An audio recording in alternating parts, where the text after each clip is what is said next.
Technical skills வந்து ப்ராப்பராக இருக்கும், சாஃப்ட் ஸ்கில்ஸ் கூட ப்ராப்பராக இருக்கும். ஈவன் தோ நம்மளால வந்து ஒரு இன்டர்வியூ வந்து கிராக் பண்ணுறது ரொம்ப ரொம்ப கஷ்டமாக இருக்கும். ரீசன் என்னன்னு பார்த்தீங்க அப்படின்னா, நம்மக்கிட்ட இன்டர்வியூ ஸ்கில்ஸ் கிடையாது. அப்படின்னா என்ன, இன்டர்வியூ ஸ்கில்ஸ்னால் என்ன அப்படின்னா, நீங்கள் வந்து எவ்வளோதான் டெக்னிக்கல் வந்து வெல் வேர்ஸ்டாக இருக்கலாம், சாஃப்ட் ஸ்கில்ஸ் வந்து உங்களுக்கு பிஹேவியரல் கூட அழகாக நீங்கள் ஹேண்டில் பண்ணிடலாம். ஆனால் ஒரு இன்டர்வியூவை எப்படி அப்ரோச் பண்ணணும், எந்த மாதிரி நீங்கள் அவங்கக்கிட்ட பேசணும், எந்த மாதிரி விஷயங்கள் நீங்கள் டெலிவர் பண்ணணும், thousands of words நம்ம மைண்டில் இருக்கலாம். பட் நம்ம எந்த ஒரு வேர்டை சொல்கிறோம், என்னென்ன சென்டென்ஸ் நம்ம யூஸ் பண்ணுறோம், எந்த மாதிரியான நம்ம வந்து விஷயத்தை அவங்கள்ட்ட ஹேண்டில் பண்ணி கொண்டு போகிறோன்றது ரொம்ப ரொம்ப இம்பார்ட்டன்ட். பிகாஸ் நமக்கு வந்து ஒரு இன்டர்வியூன்றது ஒரு 45 to 1 hour தான். அதுக்குள்ளே நம்மளை ப்ரூஃப் பண்ணணும், நம்மளோட ஸ்கில்ஸை வந்து அவங்ககிட்ட டெலிவர் பண்ண வேண்டியது இருக்குது. ஸோ அதை வச்சு நீங்கள் வந்து அந்த ஜாப்குள்ளே போகிறதா என்னன்னு சொல்லிட்டு உங்களுக்கு கம்ப்ளீட் அனலைசிஸ் வந்து அந்த ஒரு 1 hour இருக்கும்போது அந்த 1 hour எப்படி ஹேண்டில் பண்ணணும். ஸோ அதுக்கு இன்டர்வியூ ஸ்கில்ஸ் ரொம்ப ரொம்ப இம்பார்ட்டன்ட். நீங்கள் எந்த மாதிரி ஒரு ஜாபுக்குள்ளே போகிற மாதிரி இருந்தாலும் நான் சொல்லக்கூடிய இந்த 4 ஸ்கில்ஸ் வந்து கண்டிப்பாக ரொம்ப ரொம்ப யூஸ்ஃபுல்லாக இருக்கும். இந்த 4மே வந்து ஒரு டாப் டிப்ஸ் மாதிரி தான். So without further ado, please get into the video. I am Ramya. I am with Case of Friendship Uptake Company. So first என்ன அப்படின்னா, நீங்க வந்து உங்களோட இன்டர்வியூ கூட குட் ரேப்போ கிரியேட் பண்ணணும். நீங்க எல்லா டைமும் இதை எக்ஸ்பெக்ட் பண்ண முடியாது. ஏன்னா எல்லா இன்டர்வியூமே வந்து ரொம்ப கூலா ஹாப்பியா ஒரு ஃப்ரெண்டா இருப்பாங்கன்னு நம்ம சொல்ல முடியாது. பட் எல்லாருமே மேக்ஸிமம் ஒரு 80% வந்து they will try to be like that. But சில பேர் வந்து அவங்களோட நேச்சரே அப்படியா இருக்கும். அவங்க வந்து குவைட்டாக இருப்பாங்க, ஓரளவுக்கு சிரிக்க மாட்டாங்க. பட் அதுக்காக நம்ம பயப்படவும் தேவையில்லை.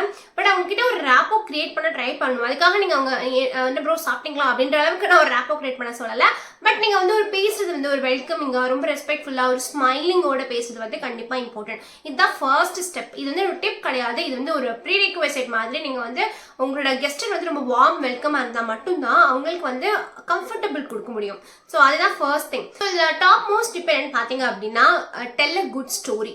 ஸ்டோரி அப்படின்னா என்ன மாதிரி கதை சொல்லணும், பர்சனல் லைஃப் பற்றி சொல்லணுமா அப்படிலாம் கிடையாதுங்க. ஸோ அதை மாதிரி நம்ம எதுவுமே சொல்ல தேவையில்லை. உங்களோட டெக்னிக்கலில் வந்து நிறைய விஷயம் நீங்கள் பண்ணியிருப்பீங்க, பட் அதை நீங்கள் அழகாக ஸ்டோரியாக கொண்டு வரணும். ஃபார் எக்ஸாம்பிளுக்கு இது எந்த மாதிரி டைமில் நான் சொல்லுவோம் அப்படின்னா, உங்ககிட்ட கேட்பாங்க tell me your work experience. நீங்கள் வந்து ஆல்ரெடி ஒரு எக்ஸ்பீரியன்ஸ் கேண்டிடேட்டாக இருந்தீங்கன்னா கண்டிப்பாக இந்த கொஸ்டின் உங்களுக்கு இருக்கும். இல்லை இது நீங்கள் ஒரு ஃப்ரெஷராக இருக்கும் பட்சத்தில் உங்களுக்கு எந்த மாதிரி கொஸ்டின் வரணும்னா டெல் மீ யுவர் ப்ராஜெக்ட் எக்ஸ்பீரியன்ஸ்னு கேட்க சான்ஸ் இருக்கு. ஸோ உங்களோட ஒர்க் எக்ஸ்பீரியன்ஸ் பற்றி கேட்குறாங்க, உங்களோட ப்ராஜெக்ட் எக்ஸ்பீரியன்ஸ் பற்றி கேட்குறாங்களாலுமே நீங்கள் வந்து ஒரு ஸ்டோரி சொல்ல வேண்டியது இருக்கு. எந்த மாதிரி ஸ்டோரி சொல்லணும், ஃபர்ஸ்ட் நீங்கள் எந்த மாதிரி ப்ராஜெக்ட்ல ஒர்க் பண்ணீங்க அதை பற்றி கிளியர் அண்ட் கன்சைஸாக இருக்கணும். சும்மா கதை நான் ஒரு ப்ராஜெக்ட்ல ஒர்க் பண்ணேன், அப்புறம் 6 மாதம் கழிச்சு இந்த ஒரு ப்ராஜெக்ட்ல மாற்றிட்டாங்க, அப்புறம் அந்த 6 மாதம் கழிச்சு இன்னொரு ப்ராஜெக்ட்ல, இப்படிலாம் சொல்லவே கூடாது. என்ன ப்ராஜெக்ட்ல நீங்கள் பண்ணீங்களோ, ஃபார் எக்ஸாம்பிள் நீங்கள் பண்ண ப்ராஜெக்ட் உங்களுக்கு தெரிய போகிறது இல்லை, பட் நீங்கள் கன்வே பண்ணும்போது ப்ராப்பராக கன்வே பண்ணணும். ஸோ ஒரு ப்ராஜெக்ட்ல நீங்கள் எந்த மாதிரி வந்து ஒர்க் பண்ணியிருக்கீங்க, உங்களோட ரோல் இதில் என்ன, நீங்கள் டெஸ்டரா, டெவலப்பரா, இல்லை டிசைனரா, உங்களோட பர்டிகுலர் ரோல் என்ன, நீங்கள் என்ன மாதிரி டெக்னிக்கல் ஸ்கில்ஸ் யூஸ் பண்ணியிருக்கீங்க. ஸோ ஃபார் எக்ஸாம்பிள் நான் ஜாவா யூஸ் பண்ணியிருக்கேன், பேக் எண்டுக்கு வந்து ஜாவா நான் யூஸ் பண்ணியிருக்கேன், ஸ்ப்ரிங் ஃப்ரேம் ஒர்க் யூஸ் பண்ணியிருக்கேன், ஃப்ரண்ட் எண்டுக்கு HTML, CSS, Angular நான் யூஸ் பண்ணியிருக்கேன், டேட்டா பேஸில் MySQL யூஸ் பண்ணியிருக்கேன். ஸோ இதை 3 வச்சு நான் பண்ண போகிறேன். ஸோ இந்த மாதிரி உங்கள் டெக்னிக்கல் ஸ்கில்ஸை நீங்கள் சொல்லணும். ஸோ அந்த ஸ்கில்ஸை வச்சு நீங்கள் வந்து எந்த மாதிரி பண்ணியிருக்கீங்க. ஃபார் எக்ஸாம்பிள் நான் வந்து REST API கிரியேட் பண்ணியிருக்கேன், ஜாவாவில் வச்சு நான் வந்து உங்களுக்கு இந்த பேக் எண்ட் கம்ப்ளீட் பண்ணியிருக்கேன், நான் வந்து ஃப்ரண்ட் எண்ட் யூஸ் பண்ணி இந்த மாதிரி ஃப்ரண்ட் எண்டில் வந்து நான் இந்த மாதிரி ஒரு அப்ளிகேஷன் பண்ணியிருக்கேன்னு சொல்லிட்டு உங்கள் அப்ளிகேஷன் நீங்கள் என்ன மாதிரி ஒர்க் பண்ணீங்க. ஸோ ஃபஸ்ட்டு உங்கள் ப்ராஜெக்ட் பற்றி ஒரு கிளியர் எக்ஸ்ப்ளனேஷன் இருக்கணும். உங்கள் ப்ராஜெக்ட் எந்த ப்ராஜெக்ட், என்ன மாதிரியான ப்ராஜெக்ட் அப்படின்றத பற்றி உங்களுக்கு கிளியர் ஐடியா கொடுக்கணும். அண்ட் ஆல்சோ நீங்கள் வந்து நீங்கள் என்ன ரோல் ப்ளே பண்ணீங்கன்றதை கொடுக்கணும். நீங்கள் என்ன மாதிரி டெக்னிக்கல் ஸ்கில்ஸ் இதில் யூஸ் பண்ணீங்கன்னு கொடுக்கணும். அந்த டெக்னிக்கல் ஸ்கில்ஸ் யூஸ் பண்ணி உங்கள் ப்ராஜெக்ட்டுக்கு நீங்கள் எந்த மாதிரி யூஸ்ஃபுல்லான ஒரு விஷயத்தை நீங்கள் கொண்டு வந்தீங்கன்னு கொடுக்கணும். அது மூலமாக உங்களுக்கு அப்ரிசியேஷன் இருந்துச்சுனாலும் நீங்கள் அதையுமே நீங்கள் உங்கள் இன்டர்வியூ கிட்ட சொல்லலாம். ஸோ இதெல்லாம் நீங்கள் அழகாக ஃப்ரேம் பண்ணி கொடுத்தீங்க அப்படின்னா ஒரு அழகான ஸ்டோரியாக வந்து டெலிவர் ஆகும். ஓகே இவ்வளோ பண்ணியிருக்காங்க அப்படின்ற ஒரு அண்டர்ஸ்டாண்டிங் வரும். செகண்ட் விஷயம் என்ன அப்படின்னா, செல் யுவர் ஸ்ட்ரென்த். ஸ்ட்ரென்த்தை நம்ம எப்படி உங்ககிட்ட காட்டுறது அப்படின்னு பார்த்தீங்க அப்படின்னா, உங்களுக்கு நிறைய ஸ்ட்ரென்த் சில டைம் வந்து ஒரு ஜாபுக்கு தேவைப்படலாம், சில ஜாபுக்கு தேவைப்படாது. பட் என்னோட ஸ்ட்ரென்த்தை நான் எப்படி என்னோட பர்டிகுலர் அப்ளை பண்ண ஜாபுக்கு அலைன் பண்ணுறது அப்படின்னு பார்த்தீங்க அப்படின்னா, நீங்கள் ஜாப் டிஸ்கிரிப்ஷனை ப்ராப்பராக ரீட் பண்ணியிருக்கணும். ஏன்னா நீங்கள் அப்ளை பண்ணுற போதே உங்களுக்கு ஜாப் டிஸ்கிரிப்ஷன் கொடுத்துருப்பாங்க.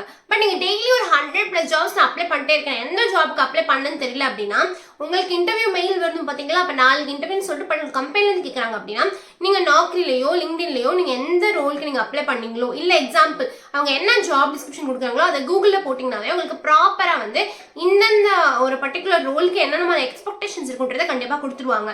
ஸ்பெசிஃபிக்காக அவங்க போட்டிருந்தாங்க அப்படின்னா அதுலேயுமே சில வேர்ட் கொடுத்துருப்பாங்க. அந்த நீங்கள் வந்து உங்களோட இன்டர்வியூவில் பெர்ஃபார்ம் பண்ணணும். ஃபார் எக்ஸாம்பிள் வந்து அவங்க கொடுத்துருக்காங்க, ஈவன் தோ வந்து அவங்க ஜாவா டெவலப்பருக்கு பொசிஷனுக்கு எடுக்கணும்னாலுமே அங்கே கிளவுட் எக்ஸ்பெக்ட் பண்ணுறாங்க, அதுலேயே பர்டிகுலராக அசூர் எக்ஸ்பெக்ட் பண்ணுறாங்க அப்படின்னா நீங்கள் வந்து சொல்லலாம், நான் அசூரில் வந்து நான் சர்டிஃபிகேஷன் முடிச்சிருக்கேன், நான் மைக்ரோசாஃப்ட் அந்த மாதிரி அசூர் அட்மினிஸ்ட்ரேட்டிவ் சர்டிஃபிகேஷன் முடிச்சிருக்கேன், இல்லை ஃபண்டமெண்டல் சர்டிஃபிகேஷன் முடிச்சிருக்கேன், இல்லை ஏஐயில் பற்றி நான் சர்டிஃபிகேஷன் முடிச்சிருக்கேன் நீங்கள் சொன்னீங்க அப்படின்னா அவங்களோட ஒரு பர்டிகுலர் செக் இருக்கும். இப்போ நீங்கள் வந்து ஒரு கேண்டிடேட் அப்படின்னா அவங்களுக்கு வந்து இவ்வளோ நாலேஜ் இருக்கணும், இந்தந்த ஸ்கில்ஸ் இருக்கணும்ன்ற போது உங்களுக்கு ஒரு ஆட் ஆனால் நீங்கள் அவங்களோட ஸ்ட்ரென்த்துக்கும் அலைன் ஆகிடுவீங்க, அவங்களோட ஜாப் டிஸ்கிரிப்ஷனுக்குமே நீங்கள் 100% அலைன் ஆகிட்டீங்கன்னாவே உங்களை எடுக்கிற மைண்ட் செட்டுக்கு அவங்க கண்டிப்பாக போயிடுவாங்க. தேர்ட் பாயிண்ட் என்ன அப்படின்னா உங்களோட ஸ்ட்ரென்த்தை நீங்கள் செல் பண்ணுறது மட்டும் இல்லாமல் உங்கள் ஸ்ட்ரென்த்தை வந்து நீங்கள் ஹைலைட்டும் பண்ணணும்.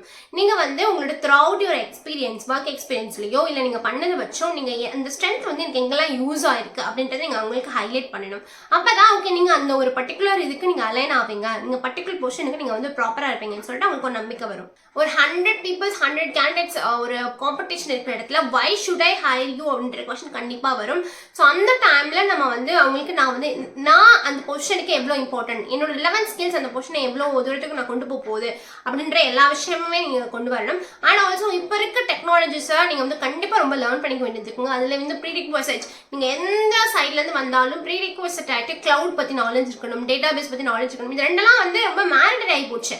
இப்போ நீங்கள் வந்து ஒரு யூஐ டிசைனர் இருக்கீங்க, எனக்கு கிளவுட் அப்படின்னா understanding is very important. I'm not saying நீங்கள் வந்து ஃபுல்லாக வந்து டெப்த்தாக படிக்கணும்னு நான் சொல்ல வரல, பட் கிளவுட் பற்றின ஒரு understanding is very very important. Basic கண்டிப்பாக தெரிஞ்சுக்கணும். ஸோ ஃபோர்த் பாயிண்ட் என்னன்னு பார்த்தீங்க அப்படின்னா show your interest but not desperation. அது வெரி வெரி இம்பார்ட்டன்ட். ஏன்னா நீங்கள் வந்து உங்கள் இன்ட்ரெஸ்ட்டுக்கும் டெஸ்பிரேஷனுக்குமே ஒரு சிங்கிள் லைன் தான் இருக்கு. எனக்கு இந்த ஜாபுக்கான என்ன இன்ட்ரெஸ்ட் இருக்கு because of my passion. It's not about the salary or it's not about the location or something.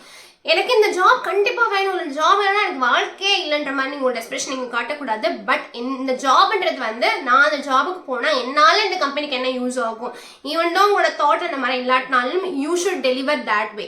அப்போ தான் அந்த இன்டர்வியூவருக்கு வந்து அவங்களுக்கும் தெரியும் என்னப்பா அப்படி பேசுகிறானேன்னு சொன்னாலும் கூட சில இடங்கள்ல நம்ம எல்லாத்தையும் நம்ம வந்து ஒரு டேரக்டா சொல்ல முடியாது. பட் நம்ம வந்து சில இடங்களில் சுகர் கோட் பண்ணி பேசுறது ரொம்ப ரொம்ப இம்பார்ட்டன்ட்.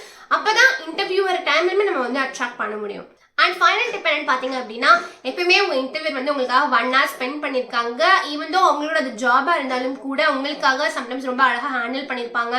அப்படியே ஒழுங்காக ஹேண்டில் பண்ணாட்டாலுமே அவங்களுக்கு லாஸ்ட் ஒரு தேங்க்யூ நோட் கொடுத்துருங்க. அந்த மாதிரி இந்த இன்டர்வியூ எடுத்ததுக்கு ரொம்ப ரொம்ப தேங்க்ஸ்னு சொல்லிட்டு ஒரு குவிக் நோட் கொடுத்துருங்க.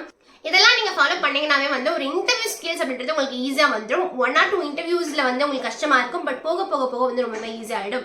ஸோ இதெல்லாமே வந்து இது மட்டும் பண்ணால் போதுமா, நான் கண்டிப்பாக ஒரு இன்டர்வியூவில் வந்து நான் கிளியர் பண்ணிடலாமான்னு கேட்டிங்க அப்படின்னா உங்களோட டெக்னிக்கல் ஸ்கில்ஸ் அண்ட் சாஃப்ட் ஸ்கில்ஸோட ஆட் ஆனாக தான் இன்டர்வியூ ஸ்கில்ஸ் நான் சொல்கிறேன்.